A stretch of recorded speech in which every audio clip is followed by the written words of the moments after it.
glorious things of thee are spoken. Zion, city of our God, God is word cannot be broken. Formed thee for his own abode, on the rock of age founded. What can shake thy sure repose? With salvation walls surrounded, thou mightst smile and all on thy foes. See the springs of living waters, springing from eternal love. Wells of life, thy sons and daughters, and all fear of want remove. Who can faint while such a river ever flows? And there's assurance, grace which like the Lord, the giver, never fails from age to age.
하나님께 영광의 박수 하겠습니다.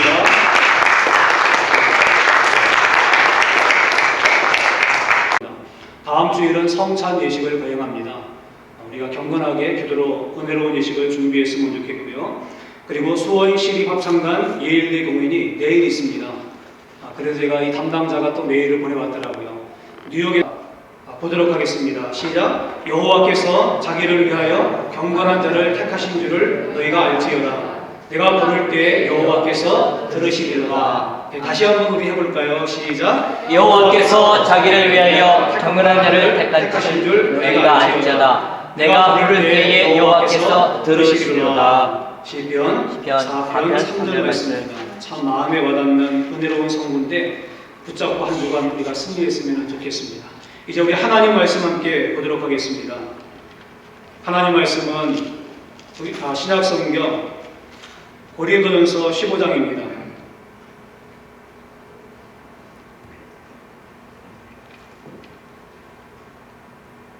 고린도전서 15장 9절 말씀과 10절 말씀입니다. 고린도전서 15장 9절 말씀과 10절 2절 말씀인데 우리가 같은 목소리로 함께 읽을 때 성령께서 말씀 가운데 감동해 주실 줄로 믿습니다. 같이 읽겠습니다. 시작. 나는 사도 중에 지극히 작은 자라. 내가 하나님의 교회를 핍박하였으므로 사도라 칭함을 받기에 감당치 못할 자로라.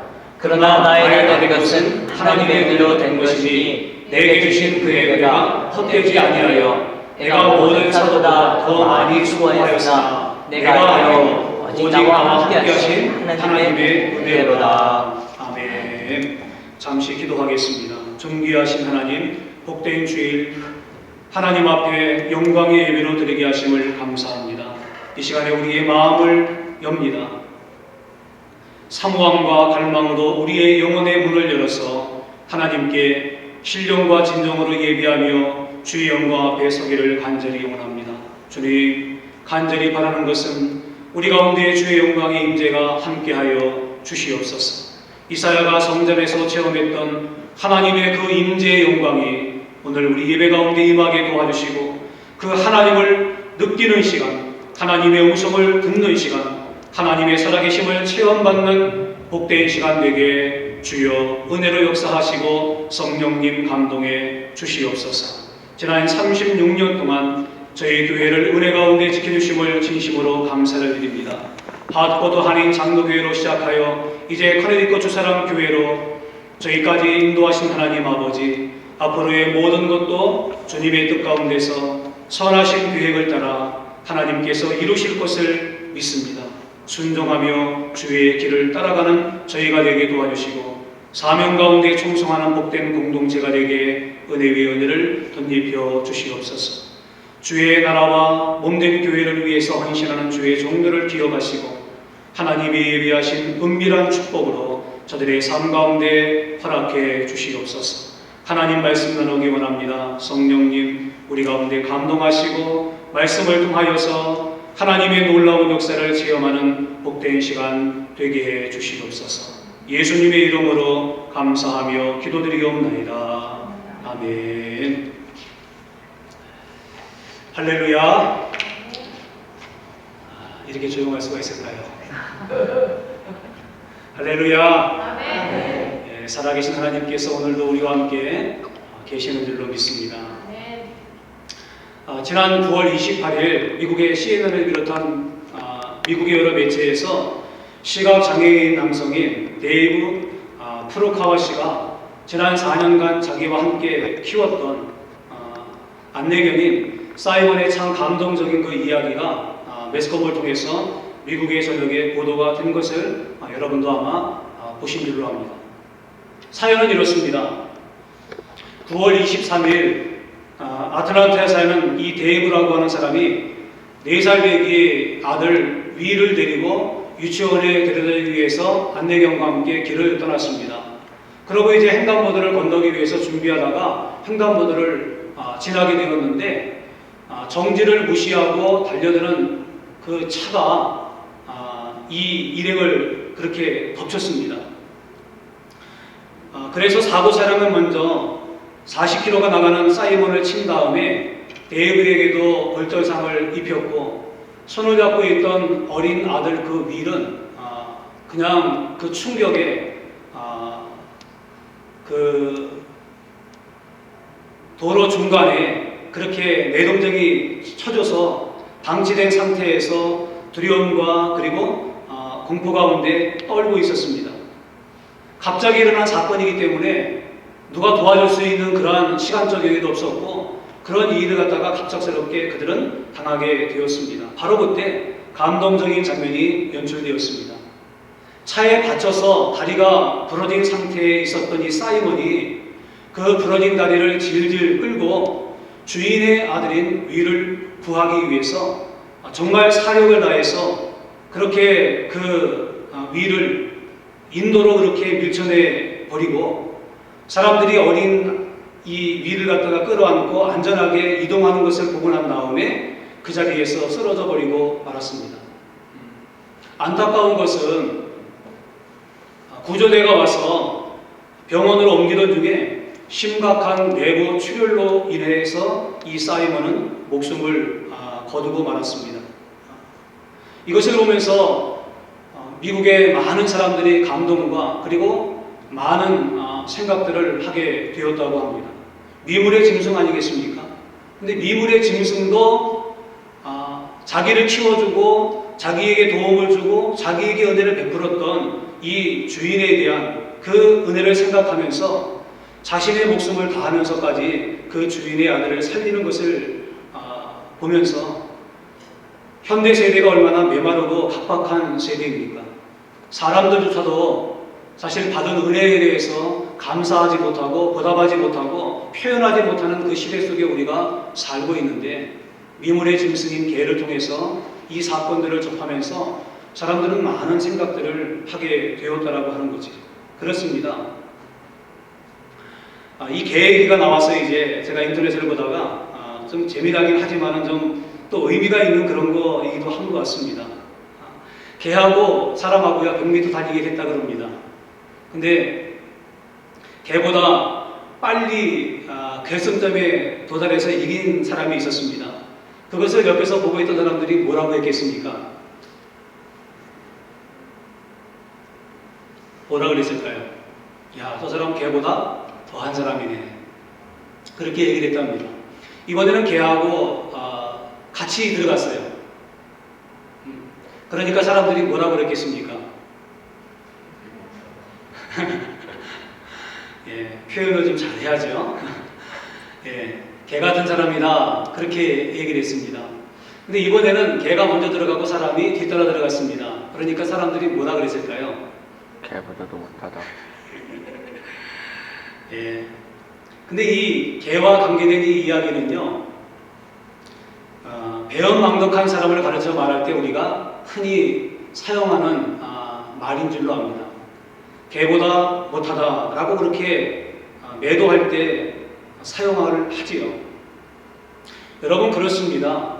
우리가 살고 있는 세상 가운데 관계 속에서 은혜를 기억하고 은혜에 감사하고 은혜를 표현하는 그러한 삶을 사는 사람도 많이 있습니다. 그런데 정반대의 삶을 사는 사람들도 많이 있는 것을 우리의 삶의 주변을 보면은 어렵지 않게 찾아볼 수가 있습니다. 여러분, 은혜라고 하는 것이 뭘까요? 우리가 신앙생활하면서 너무나 많이 들어왔고 익숙하고 알고 있는 이 은혜라고 하는 말, 은혜는요, 받을 자격이 없는 자에게 베푸시는 선물입니다.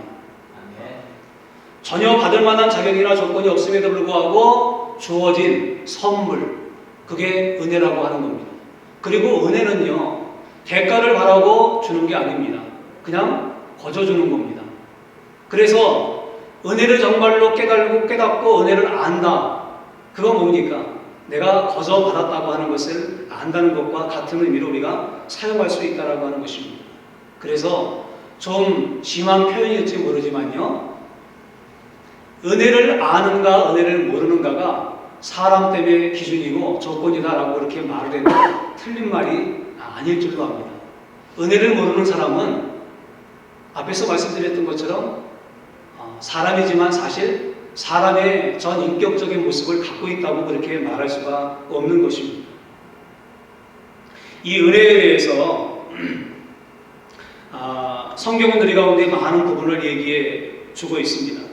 그러면은 이 은혜, 우리가 은혜를 받고 살고 있는데 이 하나님의 은혜를 우리가 어떻게 이해하고 어떻게 받아들일 것인가?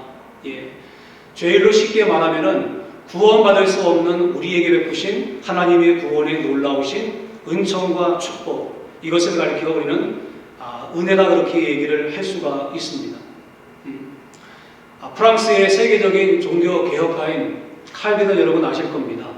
근데 칼빈이 지은 기독교 강연화 혹은 아주 많은 그 저서들이 있는데 그 많은 저서에 쓰고 있는 칼빈의 사상을요 단적으로 함축해가지고 말하라고 한다면은 단 두 마디로 대답을 할 수 있습니다. 하나는요 인간의 전적인 타락이고 또 하나는 하나님의 불가항력적인 은혜다라고 그렇게 얘기를 할 수 있습니다. 이 말은 멀리 다른 사람을 가지고 우리가 생각하기보다는요 나를 보면 알 수 있습니다. 여러분 내 자신이 얼마나 연약한 존재이고 내 자신이 얼마나 타락하고 그 다음에 하나님 보시기에 얼마나 무기력한 존재이며 죄인인가라고 하는 것을 갖다가 우리가 부인할 수 없다라고 하는 겁니다. 우리가 조금만 생각하면은요 내가 어떤 존재인가를 어렵지 않게 발견할 수 있습니다. 여러분 우리가 어떻습니까? 우리는 사실은 마음 가운데 갖고 있는 것이 죄악이고 품고 있는 것이 사실은 죄의 덩어리밖에 되지 않는 그런 존재라고 하는 겁니다. 근데 이런 우리에게 하나님의 불가항력적인 은혜가 임했습니다. 그게 뭡니까? 십자가 사건이라고 하는 거죠. 내가 하나님 앞에 뭔가를 했기 때문에 준 게 아닙니다. 내가 남들보다 더 선행을 베풀거나 내가 남들보다 더 나은 것들이 있기 때문에 그 대가로 우리가 그것을 받은 것이 아니라고 하는 거죠. 나한테는 아무것도 없습니다. 하나님 앞에 내세울 것도 없고 하나님 앞에 드릴 것도 없고 하나님 앞에 내가 뭐 잘했다고 이렇게 내놓을 것이 아무것도 없다라고 하는 거죠. 그럼에도 불구하고 하나님께서 나를 사랑하셔서 그 아들 예수 그리스도를 이 세상에 보내시고 그리고 그 예수 그리스도가 십자가 위에서 나의 죄를 위해서 대신 죽어주시는 대속의 죽음으로 말미암아서 나의 모든 죄악이 씻김받게 되어지고 내가 구원받고 하나님의 자녀되고 천국 백성 되고 영생을 소유하는 이 놀라우신 축복을 우리 가운데 주었다라고 하는 거지. 여러분 이것이 우리의 힘으로 우리의 의지로 우리의 능력으로 된 것입니까? 그렇지 않아요. 하나님의 전적인 선물입니다. 내 쪽에서 뭔가 액션을 취해 준 것이 아닌 하나님께서 자발적인 액션을 취하셔서 우리 가운데 절망 가운데 영원한 사망 가운데 있는 우리를 구원하시기 위한 하나님의 사랑의 표현이었다고 하는 거죠. 그래서 사도 바울은 그 유명한 에베소서 2장 8절 이하에 이런 고백을 하지 않습니까? 너희가 그 은혜를 인하여 믿음으로 말미암아 구원을 얻었나니 이것이 너희에게서 난 것이 아니요 하나님의 선물이다. 그렇게 말씀하고 있지 않습니까? 하나님의 이 놀라우신 은혜가 우리 가운데 선물로 주어졌다라고 말씀해 주고 있는 것입니다. 우리는 이렇게 은혜를 받고 사는 사람들입니다. 근데 여러분 이 은혜를 우리가 언제 깨달을까요?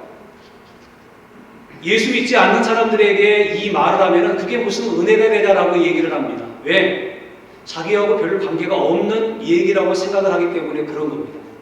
근데 여러분 이 하나님의 은혜를 정말로 은혜로 절감하면서 정말 나 같은 죄인을 위해서 하나님이 그 사랑을 베푸시고 그 불꽃 같은 사랑이 내게 임하였고 그리고 예수 그리스도의 그 사랑의 표현이 십자가를 통해서 이루어졌다라고 하는 이 하나님의 은혜를 우리가 언제 깨닫게 됩니까?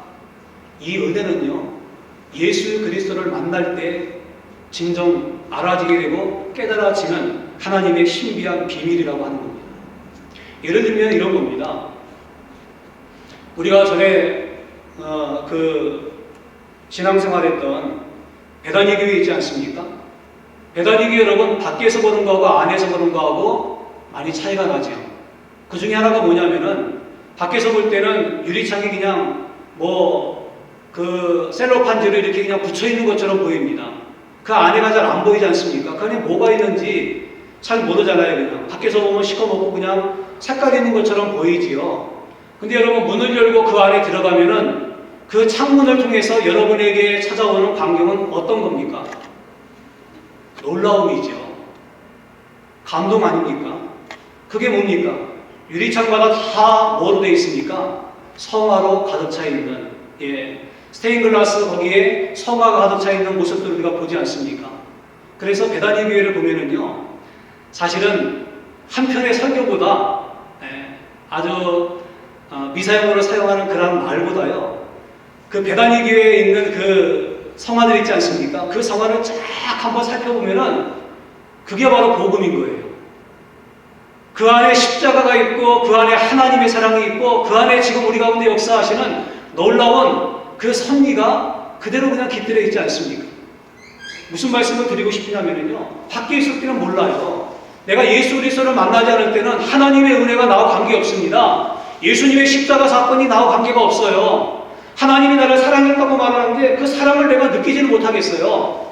근데 밖에 있을 때에는 건물의 내부를 확실히 모르기 때문에 별로 느끼지 못하지만은 그 문을 열고 안으로 들어가면은 신비롭고 그리고 아름다운 장면과 만나는 것과 마찬가지라고 하는 겁니다. 이게 뭡니까? 예수 그리스도를 내 마음 가운데 구주로 영접하는 순간 나의 영혼의 문이 열리고 하나님의 영적인 세계를 바라볼 때 비로소 은혜가 바로 이런 거구나. 하나님이 나를 얼마나 사랑하셨는구나. 이거는 100마디 1000마디의 말보다 내 가슴을 치고 내 가슴 가운데 말씀하시는 이 하나님의 사랑의 메시지로 인한 감동과 감격과 눈물이 주체할 수 없이 우리 가운데서 흘러내린다라고 하는 것입니다. 그렇습니다. 그래서 어떤 목사님이 그런 설교했는데 제가 아직도 마음에 남습니다. 오래전에 들었던 설교인데요, 누구든지 예수 그리스도를 만나면은 그 인생이 해석된다는 그 얘기를 하셨어요. 과거의 사건들, 지금 내 삶 속에서 일어나고 있는 것들이 왜 그랬는가? 그전에는 몰랐고 그전에는 닫혀 있었는데 예수 그리스도를 만나니까 그 사건이 이해가 되고 그 사건이 해석이 되더라는 겁니다. 바로 이런 거였구나. 하나님이 나를 사랑하셔서 이렇게 하셨구나. 그때도 느끼지 못했는데 하나님의 사랑의 손길이 나를 붙잡고 있었구나 라고 하는 것들을 깨닫게 되어지면서 하나님의 은혜에 대해서 감사하게 되더라고 하는 이야기입니다. 우리가 오늘 읽었던 이 본문의 말씀은 사도 바울의 생애 가운데 정말로 마음으로부터 저 깊은 곳으로부터 그렇게 하나님 앞에 드려지는 진솔한 감사의 고백인 것을 말씀해 주고 있습니다. 오늘 본문의 말씀 보면은 뭐라고 말합니까? 10절 말씀 보니까 그러나 나의 나된 것은 하나님의 은혜로 된 것이니 라고 고백해 주고 있지 않습니까? 이게 그냥요, 남들이 뭐 얘기하니까 그냥 겸손하게 나는 아닙니다. 그냥 하나님의 은혜입니다. 속으로는 나도 좀 했거든요. 나도 열심히 했습니다. 그러니까 좀 알아주세요. 그렇게 그냥 자기 마음하고 말하는 거하고 따로가 아니라고 하는 거죠.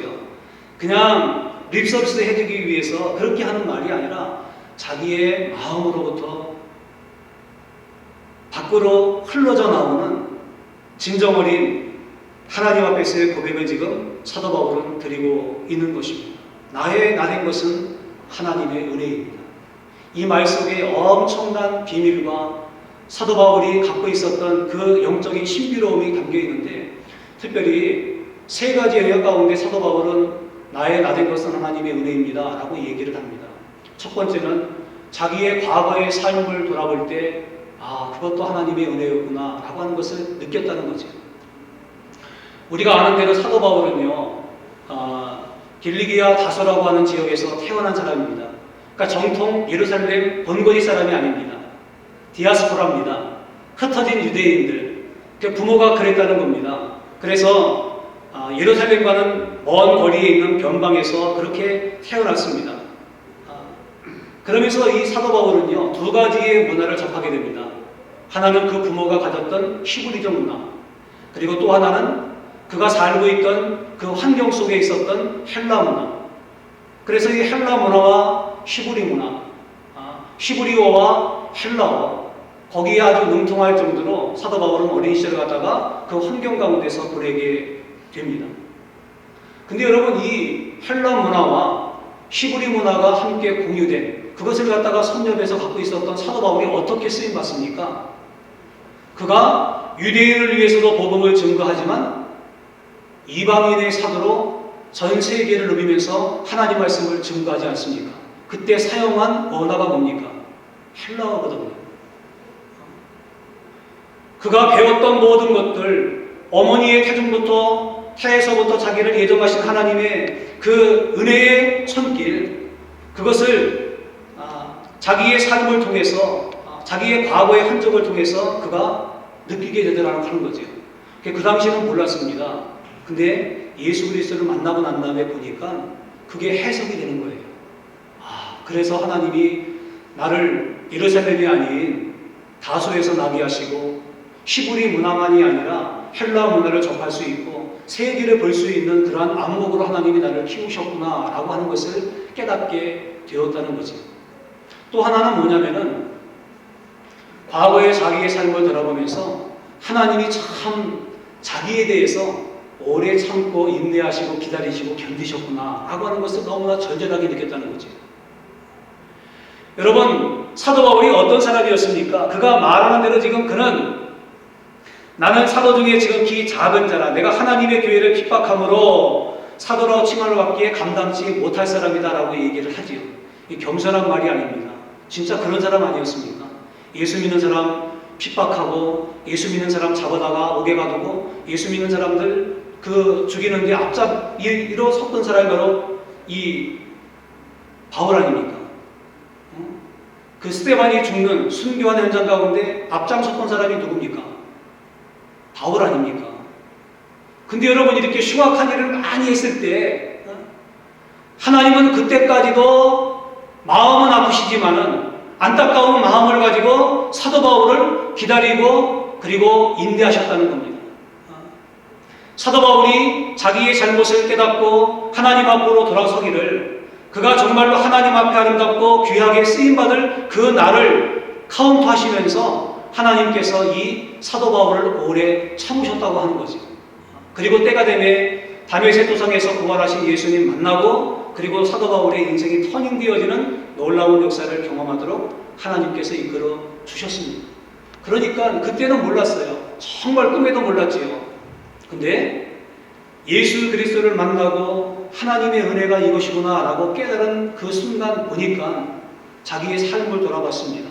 보니까 과거에 그런 하나님의 손길과 하나님의 오래 참으심과 기다리심에 대한 그런 것들을 느낄 수 있는 흔적들이 많이 묻어있더라는 거죠. 그걸 보니까 가슴이 내려앉으면서 하나님의 은혜가 너무나 큰 거예요. 이건 이론이 아닌 거죠. 이건 느낌입니다. 여러분도 그런 경험 혹시 있지 않습니까? 내가 남을 오해했어요. 그 사람은 나한테 잘해준다고 뭐 했는데 내가 그 사람 오해해가지고 그 사람하고 사이가 틀어지고 안 좋았습니다. 근데 나중에 보니까 나의 오해였어요. 그 사람은 나를 진정 생각하고 나를 위해서 자기를 희생해가면서 자기가 손에 감에도 불구하고 나에 대한 자기의 사랑을 그렇게 표현했었는데 내가 그때는 몰랐다는 거죠. 근데 아는 순간, 깨달아지는 순간 보니까 그랬다는 거죠. 그것을 느끼는 순간 사도 바울의 마음 가운데 무슨 마음이 들었겠습니까? 이론이 아니라 정말로 하나님이 나를 사랑하시고 그 하나님이 내가 돌아오기를, 내가 예수 그리스도를 만나기를 얼마나 오래 참고 기다리고 인내하셨는가라고 하는 것을 마음에 깨닫게 되었다고 하는 것입니다. 그렇습니다. 이것이 바로 사도 바울의 삶 가운데 임하였던 하나님의 은혜입니다. 우리는 어떤가요? 저는 마찬가지라고 생각합니다. 예수 그리스도를 만나면은요, 과거의 사건이 이해된다고 말씀을 드렸는데 제가 보니까 그런 것 같아요. 제가 예수 그리스도를 인격적으로 영접하지 못했을 그때 일어났던 사건들을 보니까 제가 만약에 죽음의 사건도, 죽음의 순간도 있었거든요. 교통사고 때문에 죽음의 위험의 순간도 있었고, 형이랑 같이, 엄마랑 같이 빨래한다고 한강 가가지고 수영하다가 저 맥주병이거든요. 그래서 저는 수영은 못하는데 잠수는 잘합니다. 그리고 언제 나올지 몰라요. 근데 들어가는데 그때도 지금도 생생해요. 막 들어가가지고 거기 엄마가 빨래했던 거기는 자칫 잘못하면 소용돌이가 쳐가지고요, 위험한 데거든요. 근데 내가 물속에 빠져가지고 그렇게 물살에 이끌려 들어가는데 제 귀 속에 들렸던 얘기가 뭐냐면은 엄마가 형한테 하는 얘기예요. 빨리 와서 동생 구하라고. 형이 좀 수영을 그때 잘했었거든요. 그래서 구원받았던 것들, 죽음의 순간이 참 많았고 사산을 넘나드는 그런 일들이 참 많았었는데 그 순간 보면은 우연이었지요. 사람들이 말하는 대로 재수가 좋아가지고 그런 거였어요. 근데 예수 그리스도를 인격적으로 만나고 그리고 내 마음 가운데 예수님의 은혜가 젖어들으니까 그게 해석이 되더라니까요. 그건 우연이 아니고 재수도 아니고 운 좋은 것도 아니고 하나님이 내가 하나님을 알지 못한 그 순간에도 나를 보호하시고 인도하셨다. 그걸 깨닫게 되더라고요. 그러니까 제가 좋아하는 성경 구절인데 로마서 5장 8절 말씀, 제가 많이 해석을 본다면 아실 거예요. 우리가 아직 죄인 되었을 때 그리스도께서 우리를 위하여 죽으심으로 하나님께서 우리에게 대한 자기의 사랑을 확증하셨느니라. 그렇습니다. 그걸 언제 깨달아요? 예수님을 만나는 그 순간 깨닫게 되더라는 거지. 그리고 사도 바울은 뭐라고 말합니까? 내가 많은 일을 했다고 사람들은 말합니다. 예, 그럴 수 있습니다. 내가 이루어놓은 업적들, 내가 이루어놓은 결과들, 사람들이 다 칭송하고 부러워하고, 야, 사도 바울 정말 위대하다. 그래요. 사도 바울을 그 백과사전은 평가하기를 뭐라고 말합니까? 여러 백과사전이 사도 바울에 대해서 얘기하면서 하는 얘기가 공통적인 그 내용이 있습니다. 그는 세계의 지도를 바꿔놓은 사람이다. 그렇게 평가합니다. 얼마나 위대한 사람입니까? 그의 선교 사역, 그가 행했던 하나님의 놀라운 역사들. 근데 사도 바울은 뭐라고 말합니까? 그 모든 것도 내가 한 것이 아니요 하나님의 은혜다라고 말을 합니다. 내 인간적인 힘과 능력과 특출남과 독특함을 가지고 한 것이 아니라 하나님의 은혜가 내 안에 있었기 때문에 내가 그 일을 한 겁니다 라고 그렇게 고백하더라는 거지. 그건 여러분 과장의 고백이 아니었습니다. 사도 바울이 복음을 증거할 때마다 위협과 그리고 사도 바울을 거부하고 대적하는 사람들이 얼마나 많이 있었습니까? 그때마다 사도 바울을 그들 가운데 우뚝 세우신 것은 누굽니까? 성령 하나님이었다는 겁니다. 사도 바울에게 뭐라고 말합니까? 두려워하지 마라. 저들은 많게 보이지만 내가 너와 함께 할 것이고 그리고 너는 이곳에서 나갈 것이고 사람들에게 복음을 증거하고 너는 로마에 가서도 생명의 복음을 증거할 것이니까 두려워하지 마라. 누가 위로하고 누가 격려했습니까? 그 자리에도 하나님이 계셨다라고 하는 거죠. 사도 바울은 고백합니다.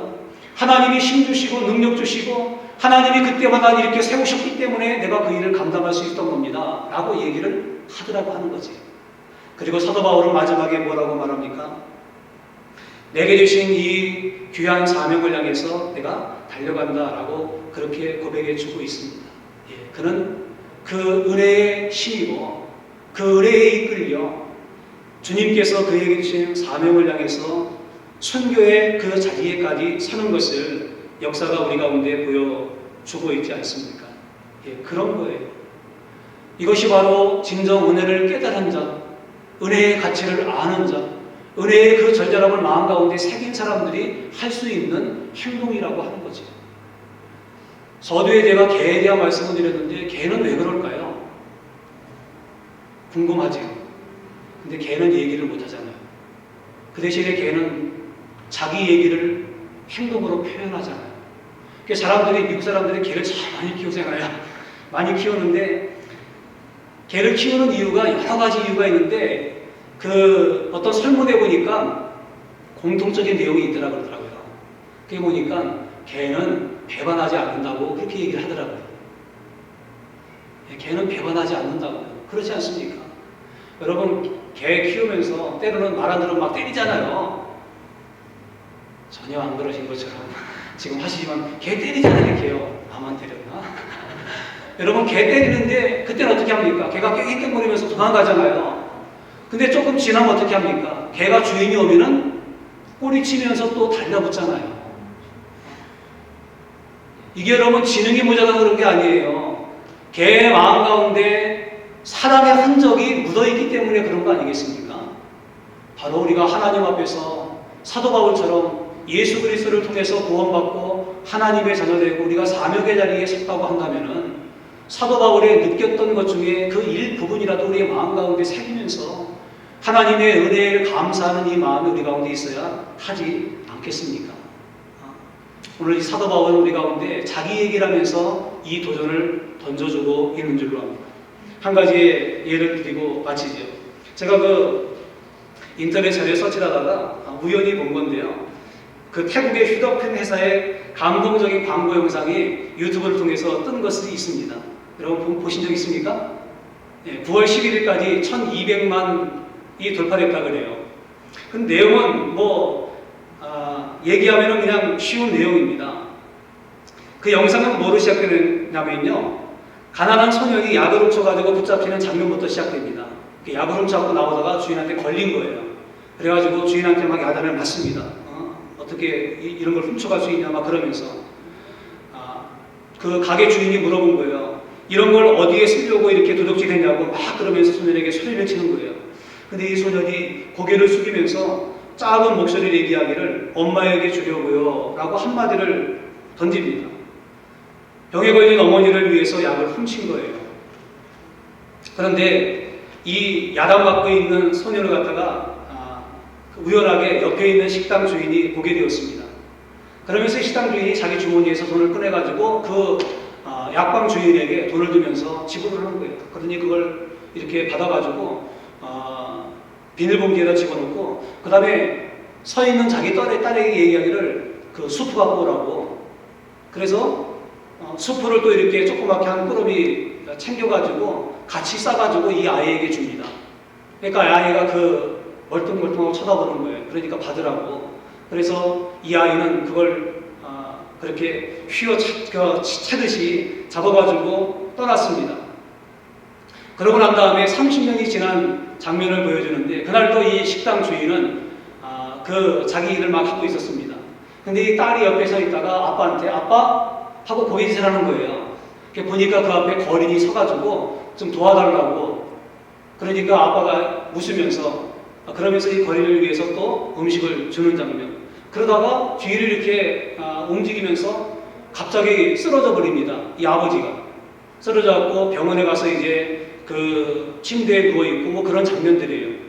닥터를 만나갖고 상황을 듣고 그리고 또 진료비가 얼마 나왔는가 청구서를 보니까 우리나라 돈으로 2,700만 원 정도가 나온 거예요.